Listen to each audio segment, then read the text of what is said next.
The following story was posted to the Share My Day Mythical Failures page. The story was up for less than 40 minutes before it was taken down by moderators and the poster permanently banned. Pseudonyms have been used to protect the writer and the writer's family.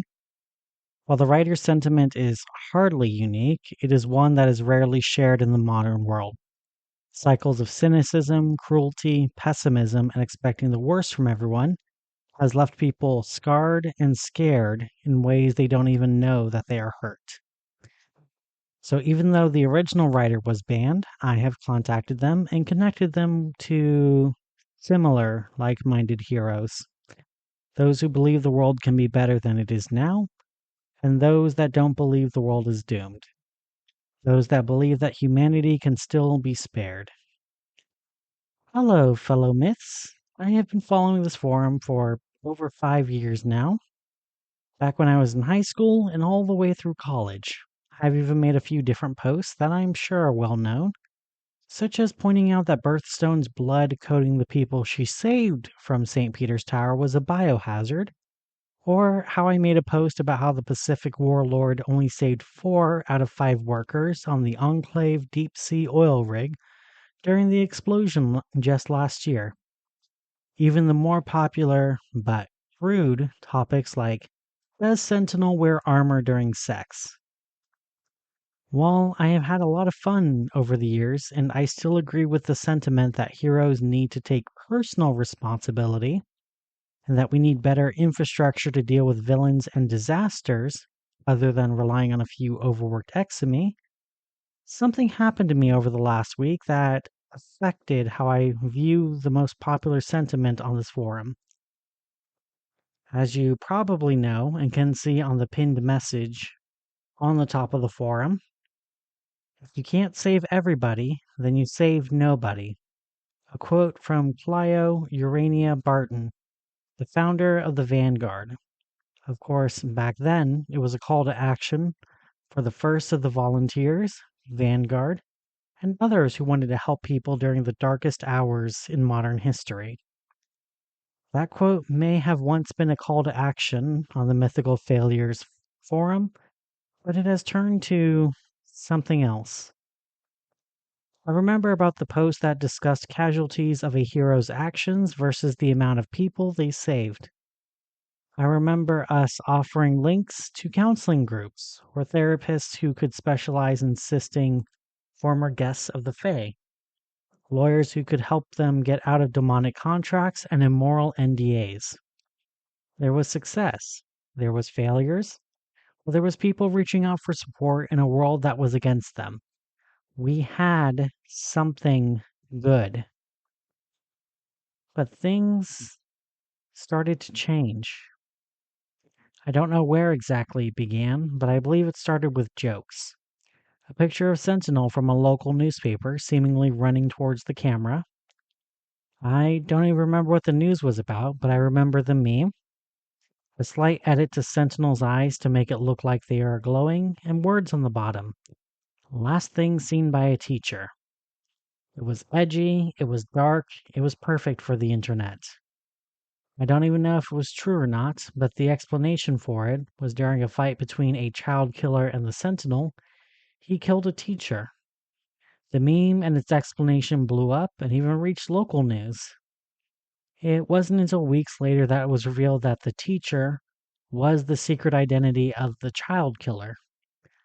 By that point, the meme spread too far and was parodied too much for it to be rectified. Lies fly, while the truth is still tying its shoes. I remember that line from a book, and I only just now realize what that means. But eventually the jokes stopped being jokes at some point. Every time a hero was in the news at all, it suddenly became our jobs to pick and poke at everything they did until something fell apart. Whether there was something actually there or not. It became an expectation for all of us to find something the hero did wrong and to focus on that, no matter what. Sometimes that had some legitimacy. The Albion Prince Wiglaf who killed 11 Thanes after he took over from the old king. I feel it is fair to criticize his actions, even if the 11 Thanes left the old king to die, while Wiglaf tried to save him. That I feel is fair for us to point out, since he executed 11 others. Even if they were guilty, he still needs to be held responsible in some way, even if all we can do is record the fact that it happened.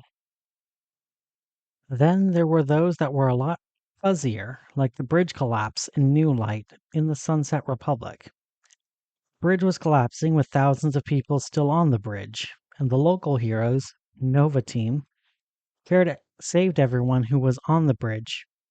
Over 2,178 lives saved in 5 minutes. But the bridge still collapsed, costing the city billions, and the news report ran for a week with the following headlines. Nova Team, Mythical Failures. The news report focused on how the Nova Team failing to save the bridge cost the city over $1 billion doubloons. The Nova Team didn't cause the collapse. The bridge collapse wasn't a part of a battle, and no action they could have taken would have prevented the bridge collapse. It wasn't until months of investigation by the Department of Infrastructure that it was realized that the bridge had been failing city inspections for years, and engineers had been warning New Light that the bridge collapse was imminent and would need to be shut down for critical repairs. So, when the city had an opportunity to claim that Nova Team was responsible, they did, and it worked.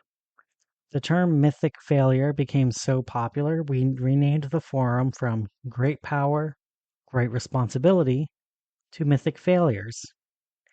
People from all over, including on our forum, sought out the Nova Team and kept demanding that they answer for the bridge collapse. It didn't matter how many times they explained that they saved everyone on the bridge. It didn't matter how many times they said it wasn't their fault. It didn't matter when the news printed out a retraction and the city manager was fired due to his actions. We targeted Nova Team. Our rallying cry of "if you don't save everybody, you save nobody" was our cudgel, our crook, and our flail to use against the Nova Team. It got so bad for them that they quit permanently from hero work, leaving it to the police and local vanguard to deal with any incidents. We celebrated their resignation. We thought that we were the good guys. We congratulated each other for removing dangerous exemy from the streets, and we honestly thought we did the right thing. Many people who posted too many questions were quietly blocked. People who pointed out that bullying the Nova Team into retirement wasn't heroic were loudly mocked.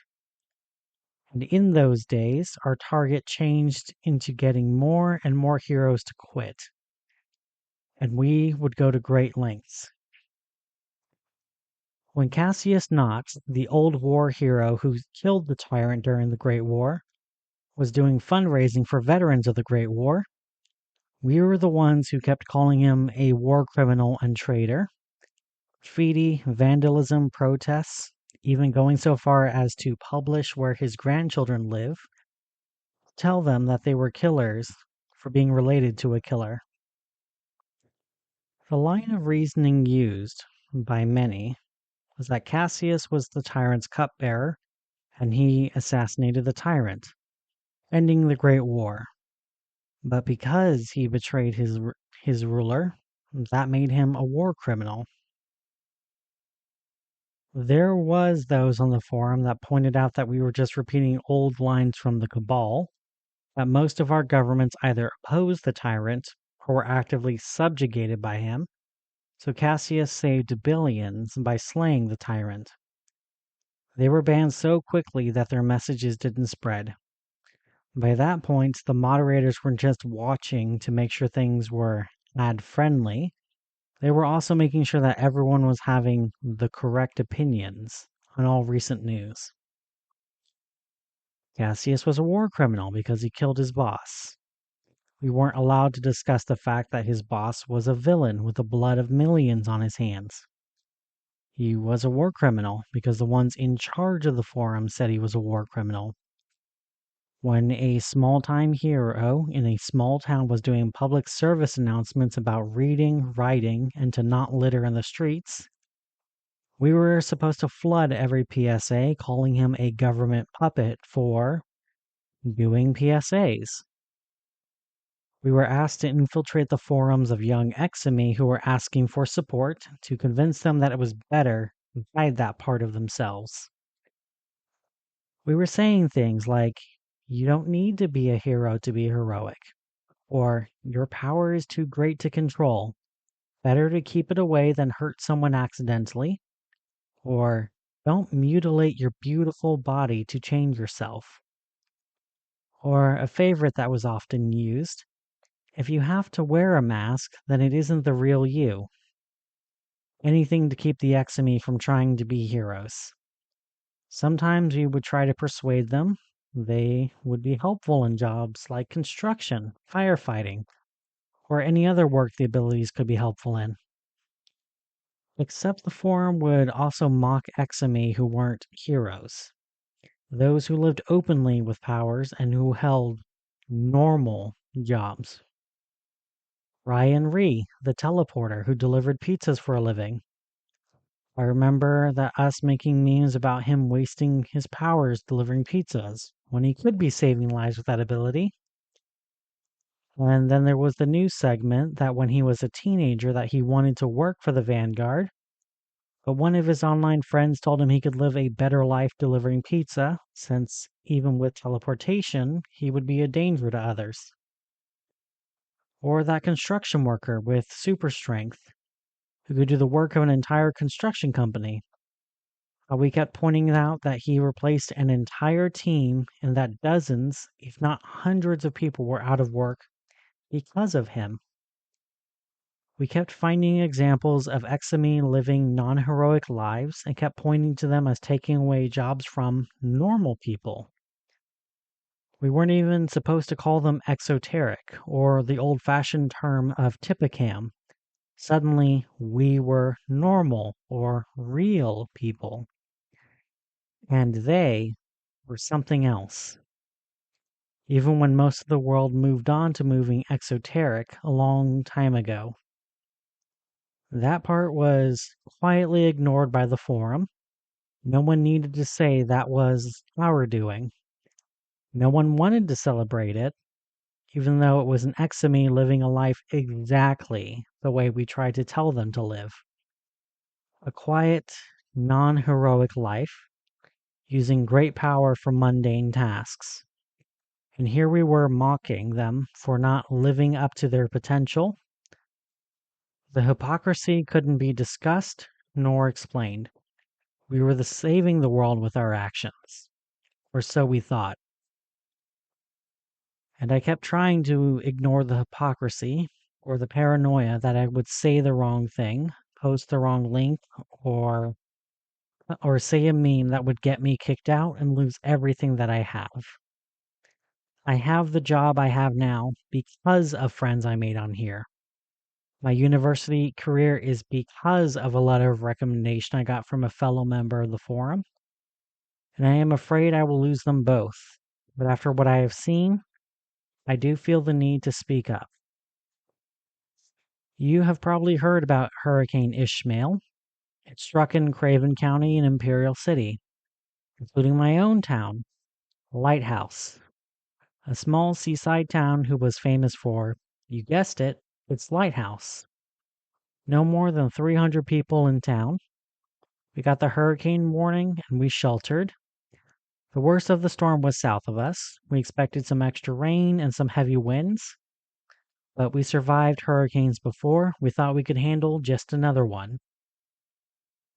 Then we got the news of an earthquake a few hundred kilometers in the ocean. A tsunami was also coming.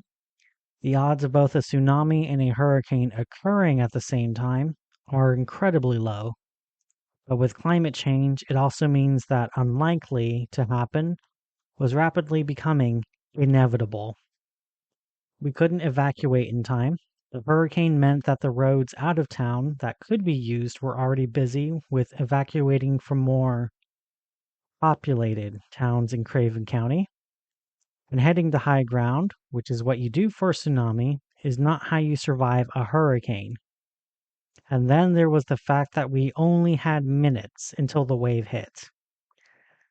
My mother asked me to grab what we needed and to grab Triton. Our home was on a cliff overlooking Oceanus. We were a kilometer from the lighthouse, which was the only ground high enough for us to possibly survive. I grabbed the supplies we needed, but I couldn't find Triton. My heart raced, my palms were moist, and my eyes darted as I searched for Triton. We had minutes. We were spending precious seconds and minutes trying to find Triton. Until, with luck, I saw him from the window.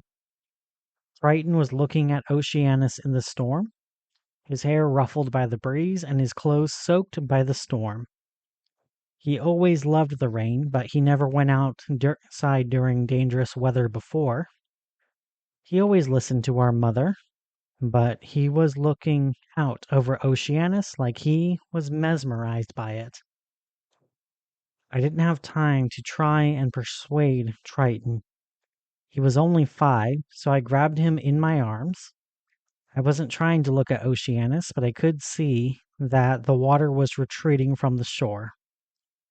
I could feel dread shiver up my spine as I turned away and ran towards the lighthouse.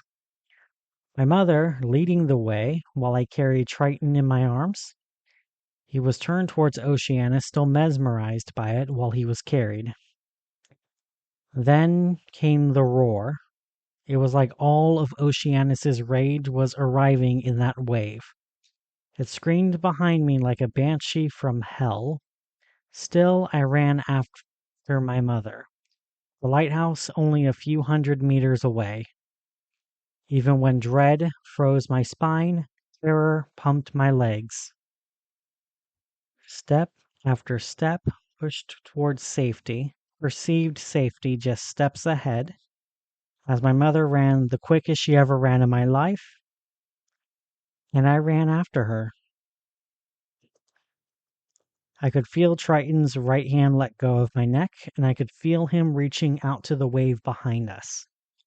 Like he was either trying to reach Oceanus, or like he was trying to stop the wave all by himself. I only noticed this thought in passing, but I did notice the sudden silence behind us. But even with silence, I kept running, and now finally we made it to the lighthouse.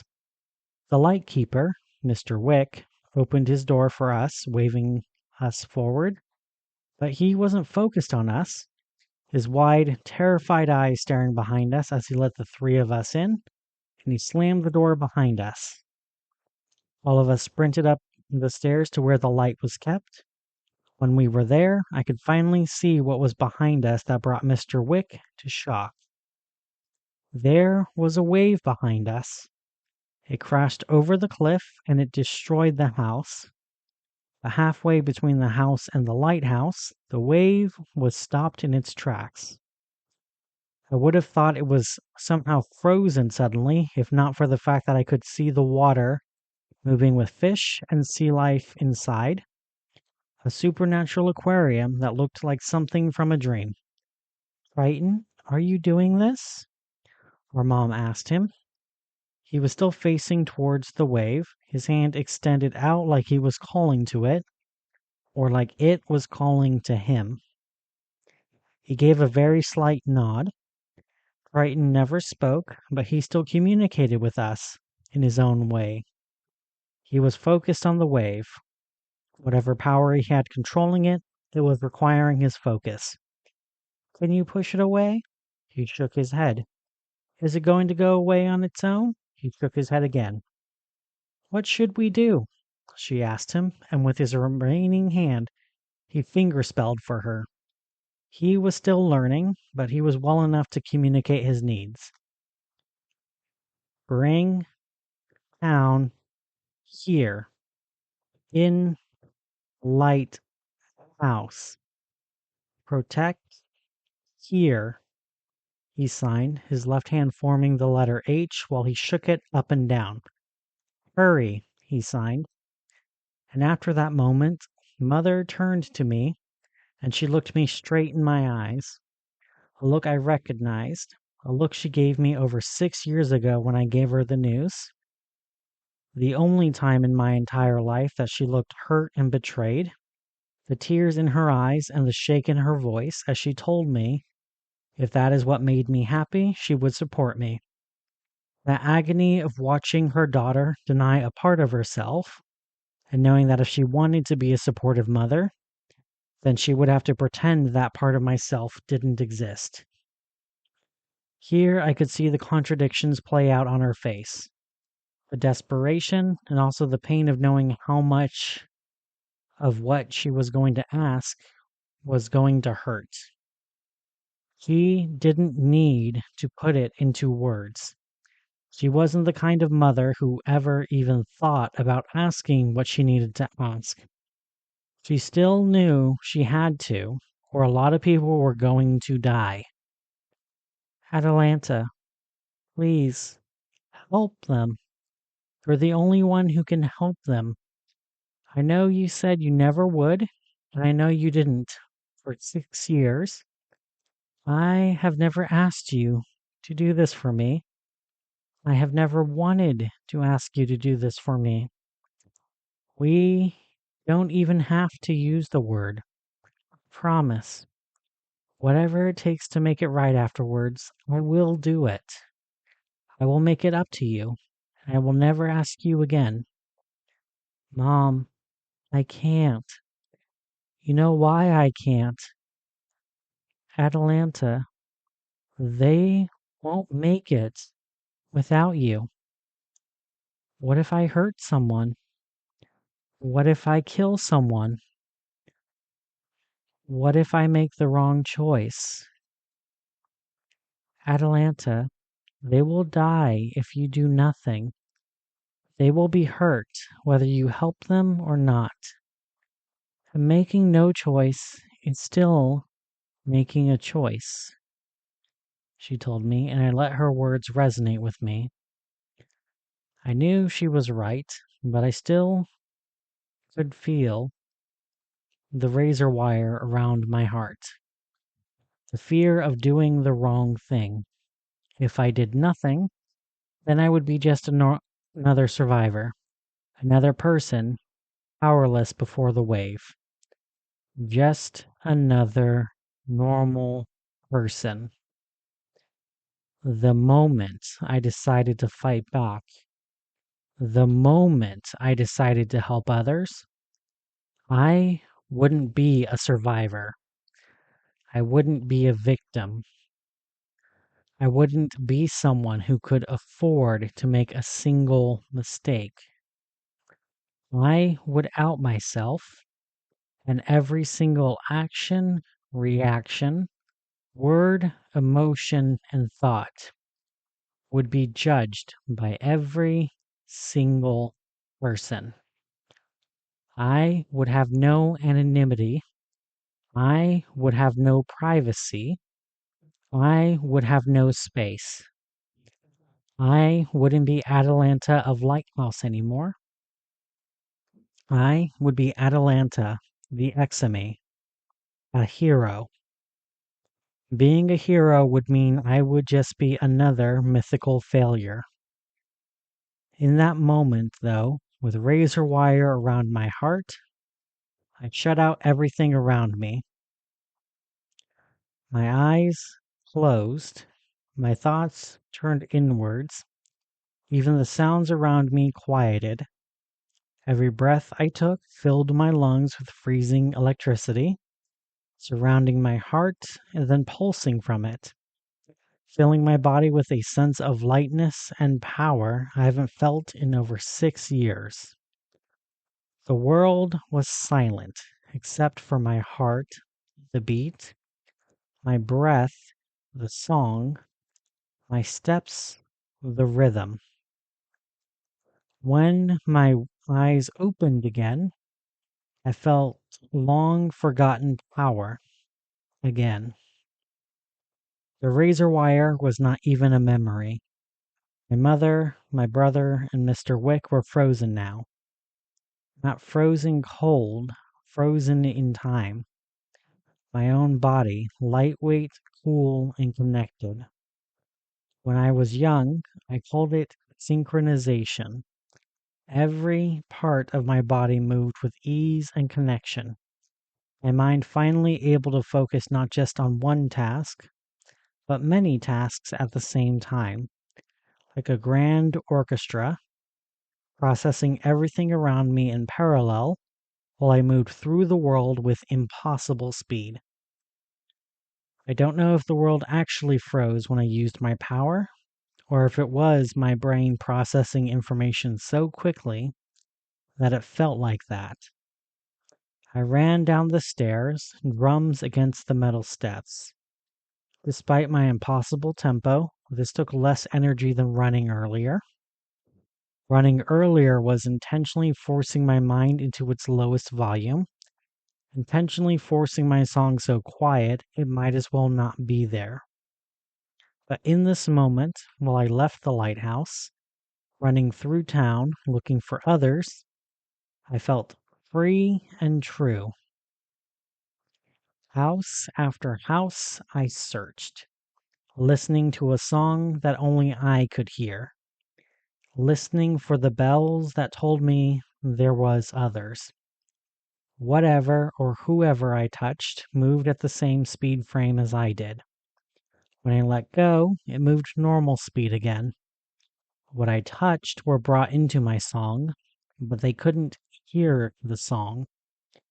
The raindrops frozen until they touched me, tinkling drops dripping down me and freezing in the air again as they dripped away, leaving behind me long trails of dry air in the rain where I danced. My song so precise that I could dance between the raindrops without getting wet, but accepting every drop, a new voice in the chorus. Person after person I touched came into my time zone. Their minds never quite synchronized with the song like mine was. They didn't feel free, they didn't feel powerful. They felt like themselves, just the world was frozen, deaf to the music around them. Still, I brought them, one after the other, into the lighthouse, practically dancing alongside them, while they could barely tap their feet. Old ladies I walked with patiently. Their part of the song was long, slow, and reliable, but carrying great emotional heights. The track star insisted on running alongside me.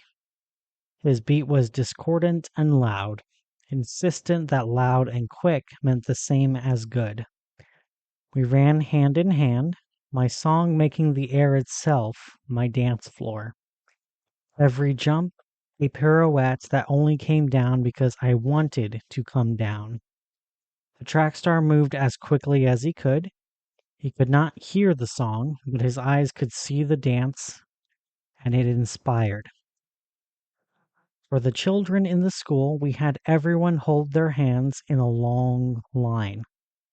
The song, carried by all of them, they carried the tune in their steps, in their voices, and in their hearts, and they didn't know it was there. Still, though, their eyes full of wonder as they watched the song around them, in awe without understanding, we still took our time. My patience was now infinite. My song could last a second, or it could last a million years, and it would be equally as beautiful.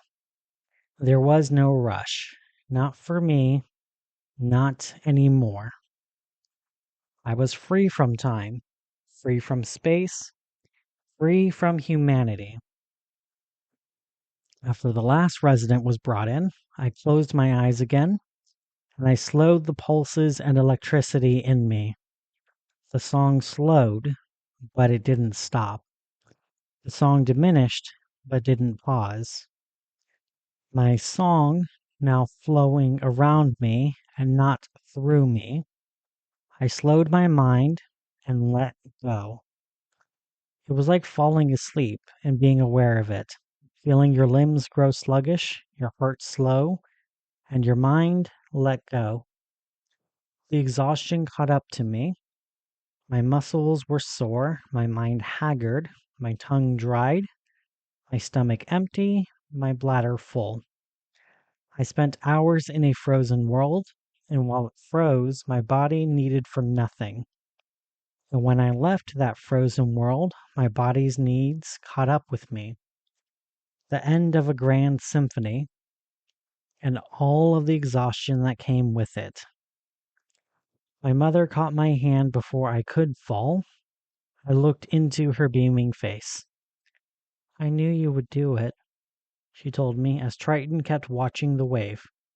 Do what you are going to do, she told Triton, who nodded as he squeezed the fingers of his hands together, and the wave came crashing down, parting to avoid us as the wave crashed over the rest of the town, but still missing us. I watched as the wave crashed and the water swarmed beneath us. But the lighthouse was untouched. In Triton's eyes, I could see. He had his own song. He was playing it very different from how I played mine, but we could both hear the song. In time, the water receded and everyone was alive. By the time the vanguard arrived, the worst injuries we had to deal with was my own exhaustion and some mental scars. We rebuilt across days and weeks. The Vanguard's engineer corps is insanely efficient at building and rebuilding. We had tents up within an hour after the water receded, and by the end of the month, we had fully functional homes again. The worst part was dealing with the insurance companies. The less said about that, the better. But when I was able to get online, I thought I could post about my survival, maybe about the success of the Vanguard as an example of exoteric people doing extraordinary things with ordinary people. What I saw on Mythical Failures instead horrified me. I saw people mocking my brother for not stopping the wave sooner. I saw memes of people with broken necks saying it was caused by the newest hero, Whiplash. I saw people accusing me of injuring dozens or even hundreds.